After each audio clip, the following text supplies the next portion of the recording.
Good morning भाभी। Good morning देवर जी। क्या बात है, काफी देर तक सोए आज आप? क्या करे भाभी, सपने इतने बड़े बड़े आते हैं आजकल मुझे। अच्छा, हम भी तो सुने ऐसा क्या देख रहे हैं आप सपने में कि आपकी नींद नहीं खुल रही है? भाभी देख रहा हूँ किसी खूबसूरत परी के सपने। ओके, तो क्या हम जान सकते हैं कि आपके सपनों में कौन परी आ रही है? और कौन हो सकता है भाभी आपके अलावा? आप ही आती है मेरे सपने में। मेरे अलावा? पागल हो गए देवर जी आप? इतने बुरे दिन आ गए आपको कि आपको सपनों में भी मैं ही दिखाई दे रही हूँ। अच्छा भाभी, अगर इनको बुरे दिन कहते हैं ना, तो मैं तो चाहता हूँ कि मेरे बुरे दिन कभी खत्म ही ना हो। लगता है आपकी शादी अब करा ही देनी चाहिए, क्योंकि आप सपने में मुझे देख रहे हैं, तो कम से कम इस बहाने आपकी बीवी आके आपका ध्यान तो रखेगी। अरे नहीं भाभी, मुझे तो ऐसा लगता है कि आपके अलावा मुझे और कोई लड़की पसंद ही नहीं आएगी। बहुत प्यार करता हूँ मैं आपसे। हाँ हाँ देवर जी, मैं भी आपसे बहुत प्यार करती हूँ, लेकिन बीवी आनी तो बनती है ना भाई। शादी करेंगे आप इससे? नहीं भाभी, आप समझी नहीं। मैं सच में बहुत प्यार करता हूँ आपसे, सच में। I love you. देवर जी कैसी बातें कर रहे हैं आप? ये प्यार क्या होता है? मैं जानती हूँ कि हम देवर भाभी हैं और ऑफ कोर्स हम प्यार करते हैं। भाभी वो वाला प्यार नहीं, मैं दूसरे वाला प्यार कह रहा हूँ। आप समझ नहीं पा रही हो, जो शायद आप भैया से करते हो या भैया कहीं ना कहीं आपसे करते होंगे, पता नहीं उनका तो मुझे। मैं भी सेम ही करता हूँ। देवर जी आप पागल है क्या? आपके भैया मेरे पति हैं और हमारा प्यार एक अलग है, तुम्हारा मेरा रिश्ता अलग है। समझ नहीं आ रहा आपको? अच्छा, वो आपका पति है? कहाँ है आपका पति?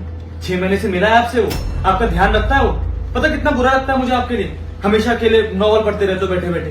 पता कितना सोचता हूँ मैं आपके बारे में। भाभी मुझे ऐसा लगता है कि ना बाहर उसने विदेश में किसी और लड़की से शादी कर ली है। मेरी बात पे यकीन करो और मान जाओ, प्यार करता हूँ मैं आपसे। तलाक दे दो उसे आप। सनी, क्या बकवास पे बकवास बातें बोले जा रहे हो आप?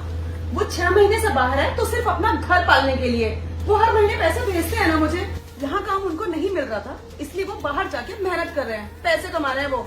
और वैसे भी ये हम पति पत्नी का आपसी मामला है, तुम इसमें ना पड़ो तो ही अच्छा है। आपसी मामला?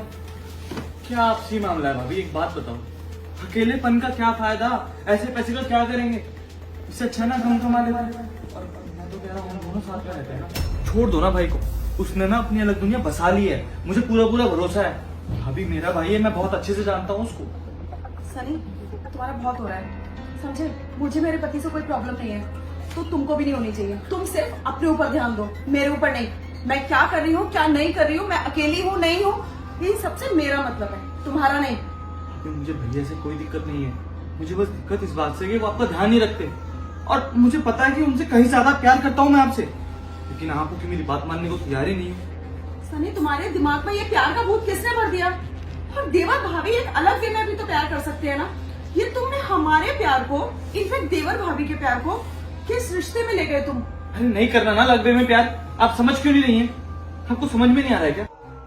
देखो मेरी बात सुनो, आप बहुत ज्यादा हो गए, आप प्लीज मेरे हो जाओ। सनी हाथ हटाओ यहाँ से और दूर बैठो तुम। क्या बार बार पास आ जा रहे हो? हटो यहाँ से। मैं ये तुम्हारी सारी हरकत ना तुम्हारे भैया को बता दूंगी, समझे? अच्छा ठीक है, आप गुस्सा मत करो, आप शांत हो जाओ। हम दोनों ठंडे दिमाग से बैठ के आराम से बात करते हैं। सोचो अभी। सनी मुझे कुछ नहीं सोचना और मुझे कुछ बात नहीं करनी तुमसे। तुम पहले तो मुझसे दूर होकर बात करो। अच्छा ठीक है, लेकिन अब मेरी बात तो सुन लो प्लीज। बोलो क्या बोलना है तुमको? भाभी मैं आपसे बहुत प्यार करता हूँ। आप ठंडे दिमाग से सोच ही तो देखो। और अगले महीने मेरी नौकरी भी लग जाएगी, पक्की बात है। उसके बाद भाभी हम चैन से जी पाएंगे, बहुत खुशहाल जिंदगी जिएंगे। ऐसे तड़प तड़प के नहीं रहना पड़ेगा, ये किताब का सार नहीं लेना पड़ेगा आपको। आपको प्यार करने के लिए मैं हूँगा भाभी। बस करो सनी। देखो तुम्हारी नौकरी लग जाएगी, तुम्हारे भैया और मेरा दोनों का सपना था, लेकिन तुम्हारी नौकरी लगने के बाद तुम एक अलग ही सपने देखने लगे। अब बहुत हो गया, इससे ज्यादा मैं अब और बर्दाश्त नहीं कर पाऊंगी, समझे? तुम्हारे भैया को बताऊं इससे पहले कि तुम यहाँ से निकल जाओ। लेकिन भाभी मेरी समझ नहीं आ रहा तुमको? निकल जाओ यहाँ से सनी। आपको मेरा प्यार दिखता ही नहीं है भाभी।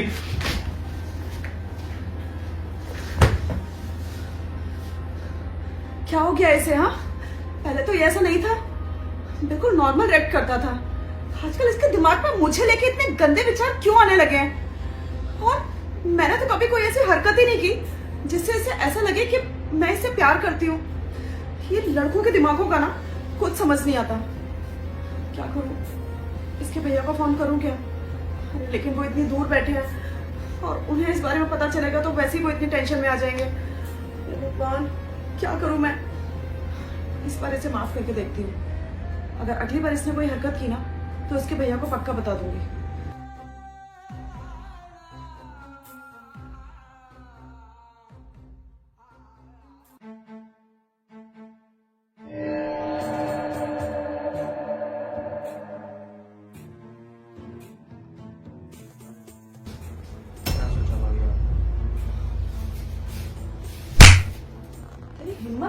छूने की। हाँ, सुबह तुझे बच्चा समझ के माफ कर दिया था, इसका मतलब ये नहीं कि तेरी हरकतें दिन ब दिन बढ़ती जाएंगी और कभी भी कहीं भी मुझे छूने की कोशिश करेगा। लेकिन देखो, ये ड्रामे मत करो मेरे आगे। मैं सच में जानता हूँ, अगर तुम मुझसे प्यार नहीं करती ना तो अभी तक भैया को बता चुकी होती। तुमने नहीं बताया ना। आप नौटंकी मत करो यार। तुमने थप्पड़ मारा, मैं भूल जाऊंगा।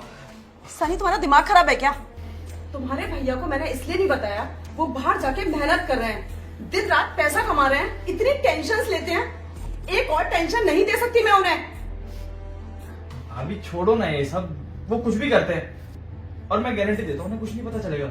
हम दोनों साथ में। हाँ तो बोला ना, सुबह माफ कर दिया, बार बार तुम्हारी इन गलतियों को माफ नहीं करूंगी। और तुम ये सब हरकतें जानबूझ के कर रहे हो ना। पहले मुझे लगा कि तुम बच्चे हो, समझ जाओगे, लेकिन तुम कुछ नहीं समझने वाले। तुम्हारी हरकतें हद से ज्यादा पार होने लगी हैं। भाभी माँ समान होती है और तुम क्या कर रहे हो? अपनी माँ जैसी भाभी पे ही गलत निगाह डाल रहे हो। अरे किस मिट्टी का बने हो तुम? तुम्हारे भैया तुमको हॉस्टल भेजना चाहते थे, मैं लड़ी थी उनसे कि तुम यहाँ रहोगे, अपने बच्चे की तरह पालती थी मैं तुम्हें, लेकिन तुम क्या कर रहे हो? तुमने मुझ पे ही गलत निगाह डाल दी। शर्म नाम की चीज नहीं है क्या तुम्हें? अभी मुझे माफ कर दो, मुझसे गलती हो गई। मैं वादा करता हूँ आगे से कभी ऐसा नहीं करूंगा। मैं जिस उम्र में हूँ ऐसा हो जाता है। माफ कर दो प्लीज। गलती? तुम जिसे गलती कह रहे हो ना, वो गलती नहीं है, वो पाप है। और पाप की मुझे तो नहीं लगता कोई माफी होती है।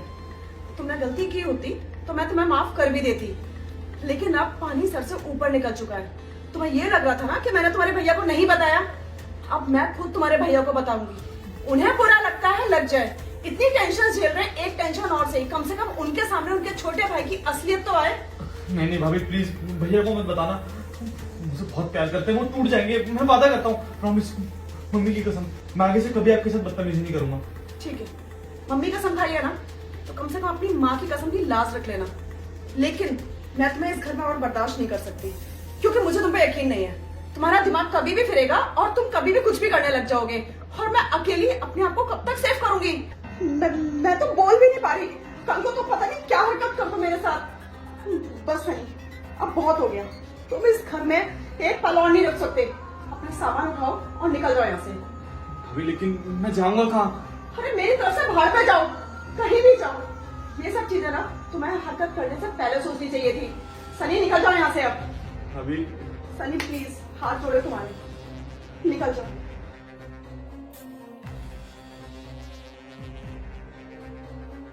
हे भगवान, क्या हो गया आजकल के लड़कों को? जिस लड़के को मैं अपना भाई मानती थी, उस लड़के ने मुझ पर इतनी गंदी निगाह डाली।